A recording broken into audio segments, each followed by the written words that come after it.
11 नवंबर का दिन विशेष तब और ज़्यादा इसलिए हो गया क्योंकि चलते सत्र के दौरान एक बहुत ही महत्वपूर्ण संशोधन को मुख्यमंत्री हेमंत सोरेन ने जोड़ा। दरअसल यह संशोधन भाकपा माले के विधायक विनोद सिंह ने लाया था, जिसमें उन्होंने यह मांग किया था कि स्थानीयता के साथ साथ जो है नियोजन को भी स्पष्ट किया जाए। जिसके बाद मुख्यमंत्री ने यह कहा कि तृतीय और चतुर्थ वर्ग की नौकरियां जो है सिर्फ और सिर्फ स्थानीय लोगों को ही मिलेगी। क्या सर मैं जो बोल रहा हूँ क्या मैं सही बोल रहा हूँ? बिल्कुल बिल्कुल, ये पूरे राज्य में स्थानीयता की जो मांग थी वो नियोजन से स्पष्ट रूप से जुड़ा हुआ है। नहीं तो स्थानीयता एक ऑर्नामेंट की तरीका से रह जाएगी, नियोजन इससे जुड़ा हुआ सवाल है। और सरकार ने जो स्वरूप लाया था स्थानीयता के विधेयक में, उसमें अन्य मसलों के साथ रोजगार का सवाल बहुत गोल मटोल था। इसलिए मैंने संशोधन डाला, ध्यान आकृष्ट किया था कि सरकार स्पष्ट रूप से जोड़े कि भाई तृतीय और चतुर्थ श्रेणी की जो राज्य सरकार की नौकरियां हैं उसमें इस स्थानीयता के तहत जो है वो ले। सरकार ने हमारे ध्यान आकृष्ट कराने के बाद 6(1) के तहत एक प्रस्ताव जोड़ा, जिसमें यह है लिखा हुआ स्पष्ट रूप से कि इस स्थानीयता नीति के तहत परिभाषित लोग राज्य सरकार की तृतीय और चतुर्थ श्रेणी की नौकरियों में जो है नियुक्ति के पात्र होंगे। तो ये इसको ऐतिहासिक फैसला के तौर पर देखा जाए, जाहिर सी बात है, इसके बिना यह स्थानीयता नीति अगर आप जो कहते हैं वो सिर्फ ऑर्नामेंट हो जाता, इसकी कोई व्यवहारिक उपयोगिता, प्रैक्टिकल उपयोगिता नहीं होती।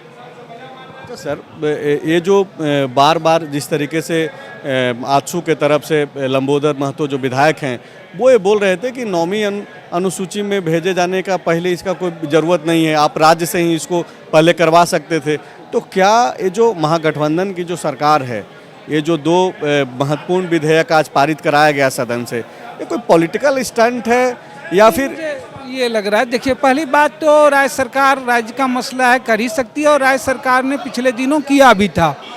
लेकिन इस पे विवाद उठते रहे हैं, सवाल भी उठते रहे हैं, क्योंकि जब तब उठ रहे थे तब भारतीय जनता पार्टी वाले लोग कह रहे थे कि भाई नहीं, इसे कोर्ट ने न्याय कर दिया। तो आप कह सकते हैं इसे एक मजबूत करने की दिशा में उठाया गया कदम है। लेकिन ये तब माना जाएगा कि जब ये हो जाएगा, लागू हो जाएगी। क्योंकि यहाँ विडम्बना ये है कि पहले से ही जो प्रस्ताव इस तरह के भेजे गए हैं वो केंद्र के द्वारा लटकाए रखे हुए हैं। इसीलिए सरना कोड वाला पहले से ही बिल्कुल, इसीलिए हमारी दूसरी बात कहना है कि आज भारतीय जनता पार्टी के लोग भी बार बार यह संदेश दे रहे थे कि हम खतियान आधारित स्थानीयता के समर्थक हैं, उसके लिए वो रुमाल लिए थे, स्वागत में हम हैं, ये तो अगर यह संदेश उनका ढकोसला नहीं है तो उनको तुरंत एक प्रतिनिधिमंडल मिल करके भारत सरकार से मिलना चाहिए और इसे 9वीं अनुसूची में शामिल करने के लिए कहना चाहिए।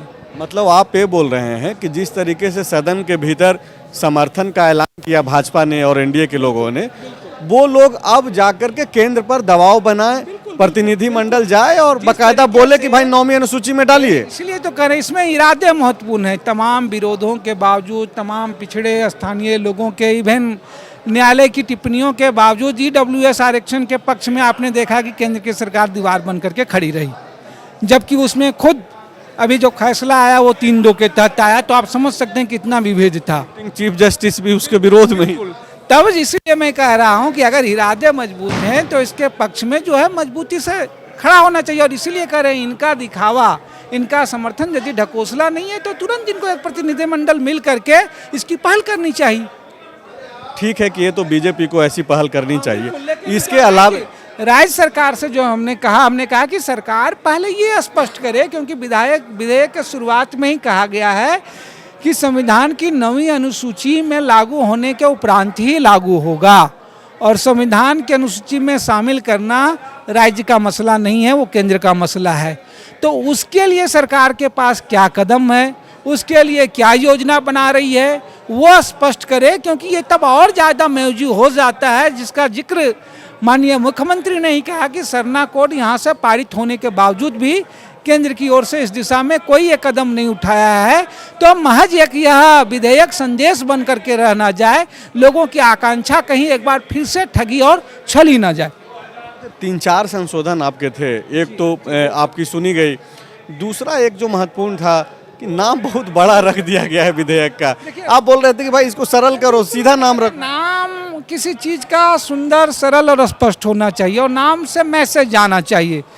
तो इस पूरे विधेयक की सार क्या है? सार यही था कि स्थानीय खतियान के आधार पर स्थानीयता बने और उस स्थानीयता के आधार पे नियोजन बने। तो हमारा एक सुझाव था, खैर उससे मूल विधेयक पे कोई फर्क नहीं पड़ता है, लेकिन मुझे लगता है नाम से ही चीज़ें स्पष्ट होनी चाहिए। हमारा सुझाव था कि 1922 के खतियान आधारित स्थानीयता और स्थानीयता आधारित नियोजन विधेयक 2022 हो, तो मुझे लग रहा है ये अपने मैसेज देने में ज़्यादा स्पष्ट हो जाता। अब सर आखिर में दर्शकों को आप ये समझा दीजिए कि वो लोग जो काफ़ी उत्साहित हैं और उनको जो ये लग रहा है कि आज विधानसभा से जो पारित हुआ है 2 विधेयक, इसके बाद उनको बेनिफिट्स मिलना शुरू हो जाएगा, तो इसमें क्या कानूनी अड़चन है? अभी कब उनको फ़ायदा मिलेगा? ऐसा ना हो कि वो लोग अभी से ही सोचना शुरू कर दें। बिल्कुल बिल्कुल, और ये इस मायने में तो ज़रूर ऐतिहासिक है कि राज्य के लोगों की आकांक्षाएं जो लंबे समय से थी, कुछ संशोधनों के साथ से राज्य विधानसभा ने ये पारित किया।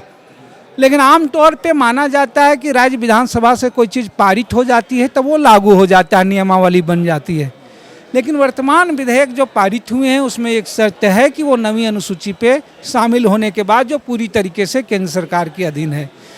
तो जाहिर सी बात है ये व्यवहार में तब तक कभी लागू नहीं हो पाएगा जब तक केंद्र सरकार इससे अधिसूचित नहीं कर दे।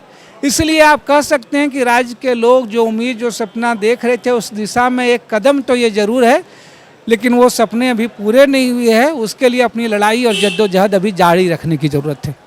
शुक्रिया बातचीत करने के लिए। माले विधायक विनोद सिंह को आप सुन रहे थे, जो यह स्पष्ट बता रहे हैं कि विधानसभा से पारित होना ये एक कदम बढ़ने जैसा है। अभी फ़िलहाल यह पूरा का पूरा मामला केंद्र के पास है और जब तक 9वीं अनुसूची में इसको इंक्लूड नहीं कर लिया जाए तब तक जो है इसको पूरा नहीं माना जाए। शुक्रिया। विवेकानंद विद्या मंदिर स्कूल एक CBSE affiliated English medium coed school है। हम शिक्षा के साथ संस्कार देते हैं। thefollowup.in Like, share and subscribe. www.thefollowup.in